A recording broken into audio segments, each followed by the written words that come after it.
¿Qué hay, amigos? Aquí estamos en un nuevo vídeo de Biólogo en la Red.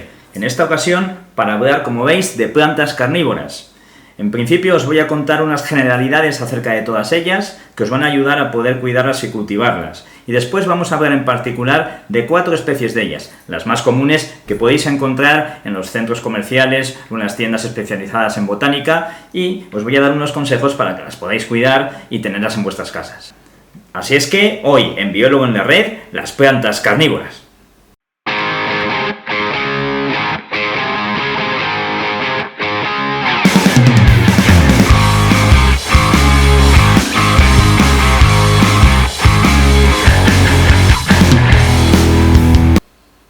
Bien, he cogido como ejemplo la Venus atrapamoscas porque tiene unas características generales básicas que me sirven para explicar al resto de plantas carnívoras. Entre estas características, la primera va a ser el hecho de que viven en sustratos húmedos, suelos húmedos y con pocos nutrientes. Generalmente, aunque ahora veremos cada una de las especies en concreto distintas que pueden colonizar diferentes hábitats o incluso continentes, esa característica básica de vivir en suelos encharcados y con pocos nutrientes es bastante común a todas estas plantas, a las plantas carnívoras. Y es por eso de que carecen sus suelos de un tipo de nutriente específico que es el nitrógeno y que necesitan, no obstante, a toda costa las plantas, por lo que desarrollan unas modificaciones en sus hojas que las convierten en trampas para los insectos, a los cuales atrapan para así conseguir y sacar de ellos el nitrógeno tan necesario para su supervivencia.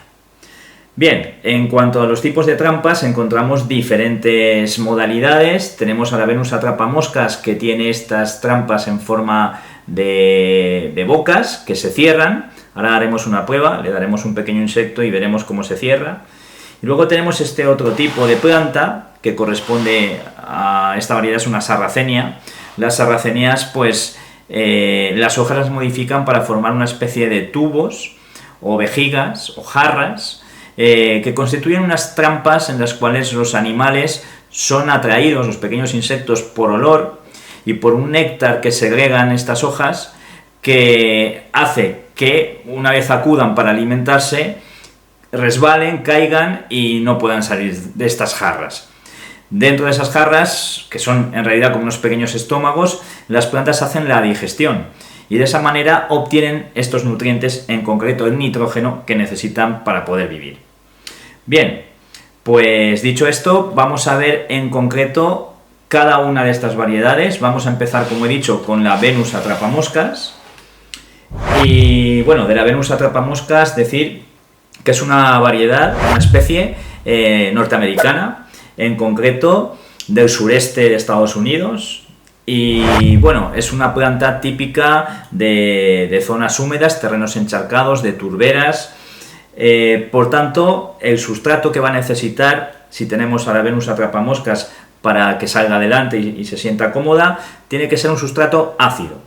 Lo mejor es cultivarlas en un medio de musgo de Sphagnum o de turba. Podemos mezclar la turba al 50% con arenas, ¿vale? O perlita, por ejemplo.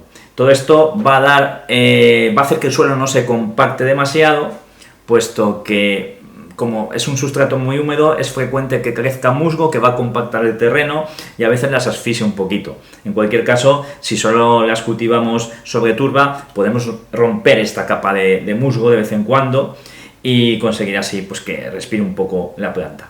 Bien, la Venus atrapamoscas, como podéis ver, se reproduce por flores, ¿vale? En concreto, forma en primavera una inflorescencia, como veis, un tallo muy largo, puede medir unos 30 centímetros aproximadamente, que tiene la función de alejar estas flores de lo que son las bocas, las trampas de los insectos.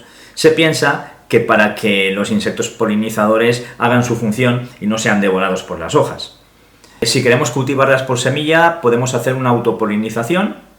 Vamos a hacer un ejemplo ahora, simplemente cogiendo un hierrecito y manchando con el polen de los estambres el hierrecito y poniéndolo en el pistilo.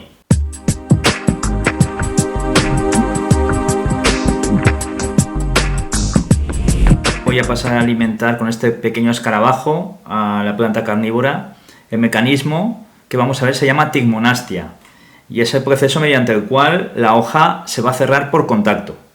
Lo que ocurre y lo curioso es que digamos que la planta sabe contar hasta 2. Podríamos decir que sabe matemáticas, ¿no? Porque si solamente, vamos a comprobarlo, paso el insecto una sola vez, los tricomas o pelos que tiene la hoja, que hacen de antenas receptoras del estímulo, no se van a sentir aludidos y entonces no se va a cerrar la hoja. Solamente si paso el insecto 2 veces es cuando va a interpretar la hoja que hay un insecto vivo y por tanto se va a cerrar. El motivo de esto es el ahorro energético, puesto que a la planta le cuesta muchísimo esfuerzo cerrar la hoja. Por tanto, si tenemos esta planta en nuestras casas, hay que intentar evitar que los niños estén constantemente con el dedito tocando las hojas y jugando para ver cómo se cierran, porque eso acaba matando la hoja, ya que el gasto energético, sin conseguir nada a cambio, hace que la planta se debilite.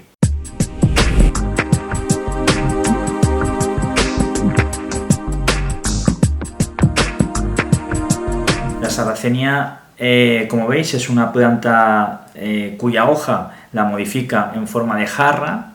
Es también de Norteamérica, norte y este de América y Canadá, y muy parecida a la Venus atrapamoscas en cuanto a requerimientos, ya que también vive en zonas de turbera, zonas encharcadas, en la que aguanta temperaturas hasta 15-10 grados. Y bueno, lo más notable de esta planta es la modificación de su hoja. Como veis, una hoja preciosa que cierra como una especie de jarra o vasija y que consta de 2 partes, básicamente. Una especie de opérculo, esta especie de tapa que no se mueve, simplemente tiene una función de atraer a los insectos, lo mismo que esta especie de boca que le rodea, que se llama peristomo, y que segrega unas sustancias tanto olorosas como una especie de néctar que atrae a los insectos, y también una sustancia cerea. Esto hace que el insecto venga a estas bocas, atraído por ese olor característico que los humanos no percibimos, pero los insectos parece ser que sí, doy fe de ello, porque es una gran cazadora. De hecho, tiene la vejiga totalmente llena de insectos, de moscas, lo mismo que esta otra boca. Es muy eficaz, muy eficiente. Así es que si la ponemos en una terraza, junto a una ventana, junto a un dormitorio o algo así, pues no vamos a necesitar para nada insecticida, porque tenemos insecticida natural en nuestras plantas carnívoras. El insecto, lo que va a ocurrir es que cuando vaya a chupar este néctar, va a resbalar por esa sustancia cerea que recubre el peristomo y va a caer aquí dentro de estas vasijas. Dentro de estas vasijas hay una especie de tricomas o pelos, pero que apuntan hacia abajo. Esto va a hacer que el insecto, cuando intente trepar para escapar, no lo va a conseguir. Además, es característico y curioso esta especie de punteado translúcido, blanco, de la primera parte de estas hojas modificadas, que hace un poco de tragaluz para aturdir a los insectos, los confunde. Cuando el insecto desde dentro va hacia la luz, intenta escapar por esas ventanitas, va a chocar y va a caer más al fondo todavía.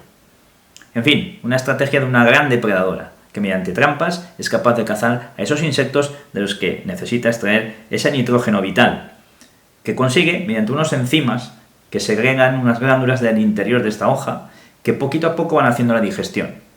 La función del opérculo es de tapar un poco a la planta para que cuando llueva no se encharque, puesto que si se llenara hasta arriba, pues no podría cazar los insectos, se escaparían, y por tanto hace un poco de paraguas este opérculo.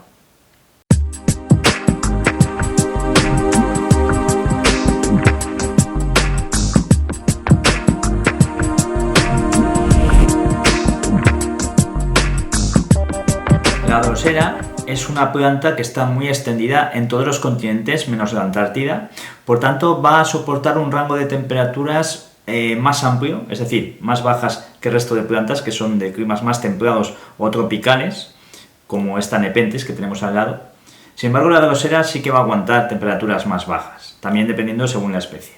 Lo característico de esta planta es que la trampa para cazar insectos es la propia hoja, una hoja filiforme, más o menos achatada según las especies, puede estar coloreada de rojo, en este caso es una hoja verde, pero como se ve tiene unos pelitos o tricomas que segregan un mucílago, una sustancia azucarada, que atrae a los insectos, pero a la vez hace de pegamento y por tanto de trampa mortal. Según las especies, estas hojitas se pueden enrollar sobre su víctima, en otras simplemente, como en este caso, se quedan atrapadas, pegadas, hasta que mueren por asfixia, y entonces otros peritos secundarios segregan una sustancia digestiva, unos enzimas que hacen la digestión, un poco básicamente como el resto de plantas. Es una estrategia diferente en cuanto a la estructura, pero parecida en términos generales. De esta forma va a obtener esos nutrientes, ese nitrógeno que necesita. Estas plantas, pese a que parecen pequeñas, frágiles, pueden llegar a vivir hasta 50 años si las condiciones son buenas. Y por otro lado tenemos a las plantas tipo jarra más características, que son las nepentes. Como vemos, genera unas jarritas, ¿vale? Como parecido a la sarracenia, pero un poquito más ovoides, también con su opérculo, con su tapa. Y la estrategia es muy similar a la sarracenia. Por olor van a atraer insectos que van a resbalar, van a caer dentro de estos cántaros, en los cuales tiene sus enzimas digestivos y hará la digestión de estos insectos para obtener esos nutrientes de esos que no obtiene de ese suelo tan pobre en el que vive. Bien, decir de las nepentes, que son plantas más tropicales, necesitan mucha humedad, muchísima humedad, necesitan mucha luz, pero al vivir en selvas, la luz no puede ser directa. Esto es muy importante. Si queremos que nuestras nepentes estén en buen estado, tienen que estar en zonas iluminadas, pero que no les dé sol directo, porque entonces se podría quemar la hoja y la planta podría morir. No obstante, otras especies que en la naturaleza vivirían en las zonas alpinas de las montañas, pese a ser tropicales, pese a ser áreas tropicales, esta altitud haría que son especies que pueden aguantar un poquito menos temperaturas y serían ideales para cultivarlas en climas más mediterráneos o incluso europeos y que puedan sobrevivir, ya que pueden aguantar temperaturas hasta 15 grados, tampoco mucho menos.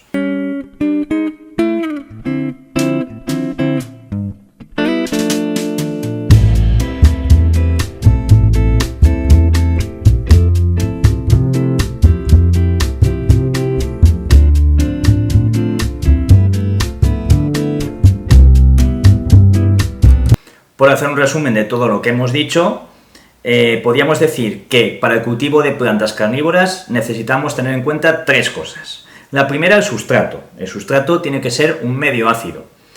Puede ser musgo de sphagnum o turba. La segunda va a ser el agua, el tipo de agua con el que reguemos a nuestras plantas. Tiene que ser agua que no sea caliza, con un pH 5 o menos, puesto que, como hemos dicho, necesitan medios ácidos para poder sobrevivir. El agua ideal, por tanto, sería agua de lluvia o bien agua destilada, que la podemos conseguir, es el agua de plancha, en cualquier comercio, o bien podemos usar el agua de los aires acondicionados, que también es buena para regar a estas plantas. Y la tercera característica, común a todas ellas, es la temperatura. Generalmente quieren un rango de temperaturas entre los 10 a los 30 grados, aunque varía con las especies. Lo cierto es que muy pocas aguantan el frío extremo, aunque vamos a ver en concreto, o hemos visto en concreto, que hay especies que son más de climas templados y otras más tropicales, con lo cual el rango de temperaturas que aguantan las de climas templados va a ser más bajo que las de clima tropical. Incluso algunas, como la Diodanea muscipula, va a necesitar de periodos invernales en los cuales ella se va a aletargar.